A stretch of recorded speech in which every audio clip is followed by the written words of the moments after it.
Telespettatori di Video Mediterraneo, ben ritrovati con l'appuntamento di Penalty, tutto il calcio di cui il calcio vero non parla mai, come al solito una trasmissione dedicata interamente al calcio dilettantistico, dal campionato interregionale sino al campionato di prima categoria. Oggi una domenica assolutamente interessante con moltissimi risultati anche a sorpresa e avremo modo chiaramente di parlare di tutto ciò insieme ai nostri ospiti che tra qualche istante vado a presentare, ma soprattutto vado subito a presentare intanto il commentatore ufficiale della categoria interregionale e categoria di eccellenza, almeno per questa settimana, il nostro Mario Cardone. Ciao Mario. Ciao Ettore, buonasera a tutti i telespettatori e anche agli ospiti qui in studio che adesso tu presenterai chiaramente. Perfetto, sei stato un po' raffreddato tutta la settimana. Tutta la settimana. Si sente, si sente. È già pronta qui alla mia destra la bellissima nostra penaltina Jessica Palla. Ciao Jessica. Ciao Ettore, buona domenica a te, buona domenica ai nostri telespettatori. So del grande successo su Facebook, arrivano richieste di amicizia da qualsiasi parte della Sicilia, quindi siamo doppiamente contenti. Sì, sono molto contenta. Benissimo, benissimo, benissimo. E vado subito a presentare i nostri ospiti. Intanto ho il piacere di avere in trasmissione un personaggio poliedrico, qual è appunto Mario Vitale, tuttologo dello sport e non solo. Mario Vitale, personaggio televisivo nell'ambiente calcistico e non, oggi investe anche di supervisione dei campionati dilettanti che tu segui sì, ma non in maniera determinata. Ciao Mario. Buonasera a tutti, grazie intanto dell'invito. Sì, hai detto bene, io come sai lavoro col Palermo Calcio, sì, come osservatore. Osservatore ufficiale, quindi un ruolo importante. Per cui da tanti anni ho tralasciato quello che è stato il mio... Però mastichi di calcio, diciamolo pure. Infatti. Calcio, sì. Con lui insomma avremo modo di parlare un po' dei vari campionati, ma soprattutto di quelle che sono alcune società che hanno tanti obiettivi, ma poi alla fine stringono poche possibilità di successo. Insieme al nostro Mario Vitale abbiamo il mister del Floridia, oggi è andato maluccio, mister Luciano Buda. Ciao Luciano, ben trovato. Ciao, grazie per l'invito. Trovato. Allora, io adesso mi collego subito con Catania, abbiamo gli altri due ospiti in studio, abbiamo il presidente dello Sporting Augusta Massimo Casertano.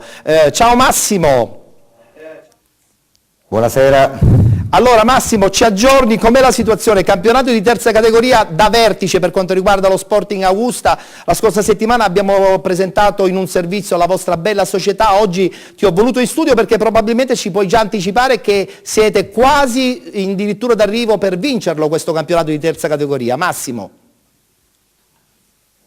Chiaramente incrociamo le dita, però ieri abbiamo vinto e vinto anche bene, largamente 4-0 in casa, ma la battistrada non perde punti, quindi noi continuiamo la nostra rincorsa al primato cercando di mantenere questo distacco invariato in attesa dello scontro diretto che si terrà ad Augusta giorno 1 marzo proprio con la capolista. Un campionato in ogni caso che è ancora aperto e che in cui noi contiamo di dire la nostra. Benissimo, grazie Massimo. E insieme a te abbiamo il ritorno di Vincenzo Terranova, perché qualche settimana fa abbiamo ospitato appunto il direttore sportivo Anfuso e insieme a lui c'era appunto Vincenzo che è una bandiera del Belpasso, campionato di prima categoria. Gli abbiamo concesso poco spazio, quindi mi è sembrato giusto rinvitarlo perché questo Belpasso sta furoreggiando, avete stravinto la partita e siete veramente messi bene in classifica adesso. Vincenzo.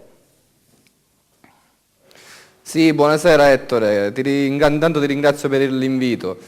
Sì, ieri 3-0 è importante perché incontravamo una diretta concorrente per i playoff, quindi era una partita tra le altre una delle più pericolose. È vero, però Latrano ha vinto anche oggi e quindi siamo lì, ancora 2 punti. Benissimo, adesso tra poco racconteremo questo bel cammino del Belpasso alla squadra del presidente Minervini. Passiamo subito invece a parlare del campionato interregionale, lo facciamo insieme a Jessica, però già possiamo anticipare che è successo qualcosa di importante. Il Torrecuso non ha giocato oggi. Il Torrecuso non ha giocato e per una buona causa, perlomeno per Claudio Sparacello. Benissimo. Allora, parola a Jessica con i risultati per quanto riguarda il campionato interregionale. Siamo giunti a che giornata? Alla 20ª giornata. Benissimo, allora a te la parola con i risultati e poi leggeremo la classifica. Rende Neapolis 0-2, Interreggio Roccella 1-1, Agropoli Due Torri 0-0, Comprensorio Montalto Acragas 1-5, Marcianise Battipaiese 2-1, Nuova Gioiese Sorrento 1-0, Orlandina Nero Stellati Frattese 0-5, Tiger Brolo e Torrecuso rinviata il 18 febbraio, Leonfortese Noto 1-0. Come abbiamo anticipato il Torrecuso non ha giocato, per cui a questo punto l'Acragas passa in testa in questo girone I del campionato interregionale. Guardiamo la classifica e poi vedremo anche nel dettaglio il prossimo turno. A te la parola, Jessica.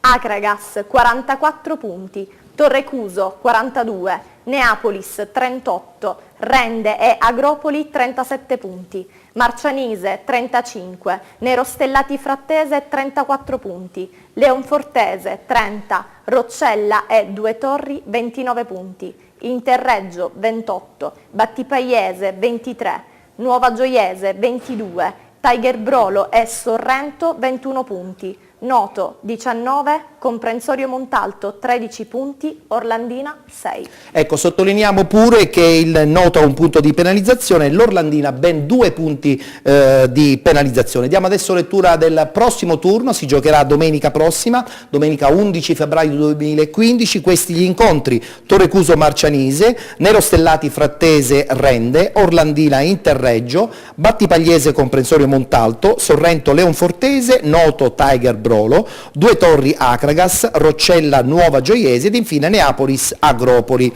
Allora, una battuta veloce la devo fare con il nostro Mario, perché ci devi dire anche cosa è successo a Brolo. Sì, Ettore, prendiamoci un minuto per riepilogare la giornata. Perché poi voglio sentire anche i nostri ospiti su questo campionato. Innanzitutto, per via dell'impegno di Claudio Sparacello, è un attaccante del Tiger Brolo che viene dal vivaio del Torino, è un classe 95, sta giocando il torneo di Viareggio, prestigiosissimo, la squadra della rappresentativa della Serie D sta andando avanti e perciò si poteva giocare anche 11 questa partita. Per fortuna si giocherà contro l'Inter l'ottavo di finale, comunque la fase finale del torneo, perciò partita posticipata, come abbiamo detto, al 18. Il Torrecuso resta fermo. Cosa succede in vetta? Neapolis sorpassa Rende 2-0 a domicilio e si ferma anche l'Agropoli che pareggia contro il Due Torri. Colleghiamoci perché storie tese in settimana tra Due Torri e Tiger Brolo, sì, perché la Tiger doveva giocare in casa il 18 al Basi di Piraino, però non è stato possibile perché le due società non hanno goduto di un'ottima comunicazione, diciamo così. Approfondiremo nel corso delle prossime puntate. Benissimo. Importante anche la vittoria della Leonfortese, torna a vincere col nuovo allenatore Infantino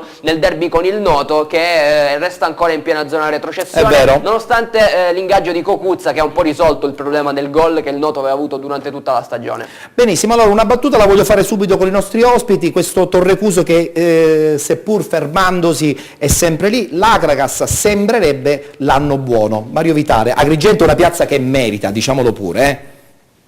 Sì, sicuramente Agrigento è una città, oltre ad essere la città dei templi, diciamo è anche è da tanto tempo, che manca dal calcio che conta. Che conta. Ma anche il Torrecuso ha un signor presidente. Infatti.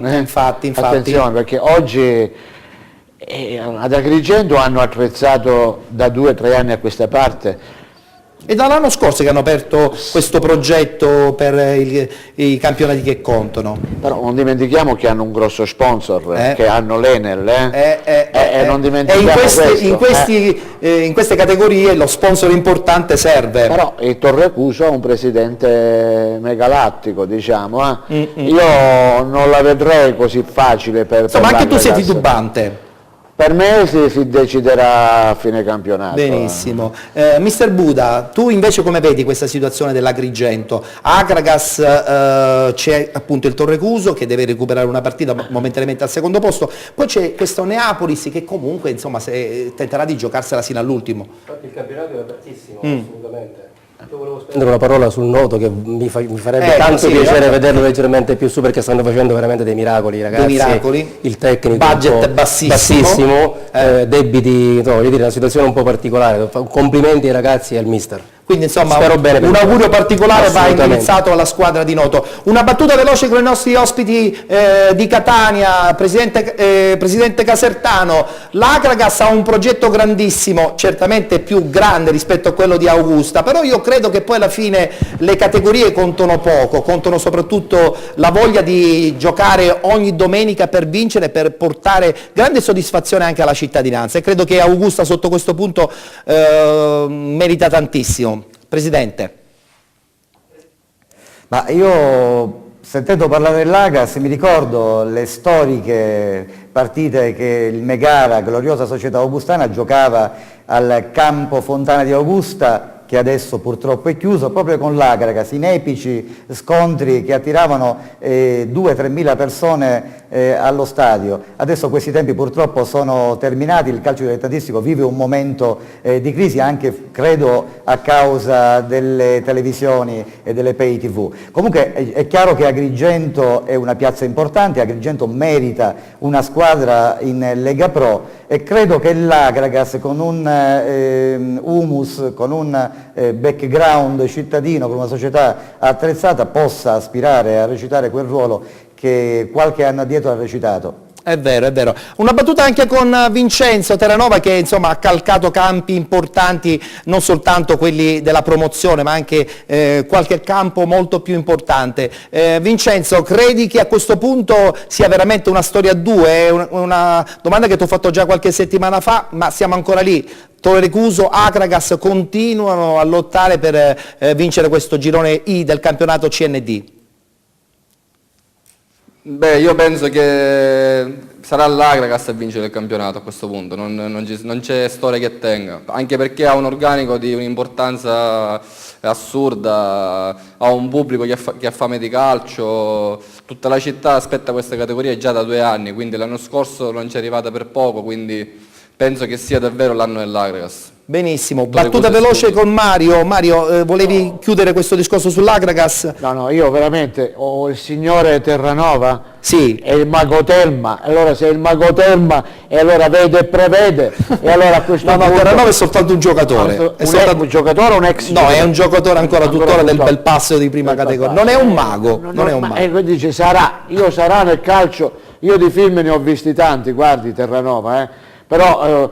aspettiamo, io direi di aspettare, sono d'accordo, attenzione, aspettiamo, però giustamente lui ha detto soltanto, No, anche da adesso tifoso, lo vincerà. da tifoso Lo vincerà, argentino, magari lo da vincerà. siciliano. No, lasciamo stare il cuore nel calcio, mettiamolo da parte. È vero. Il cuore mettiamolo da Non parte. dobbiamo invece mettere da parte la pubblicità, quindi a questo punto devo passare per forza la parola alla nostra splendida Jessica, che ce la lanci in una maniera molto sontuosa. Ci lanci la pubblicità, Jessica? Sì, Ettore, mandiamo la pubblicità, mi raccomando restate con noi.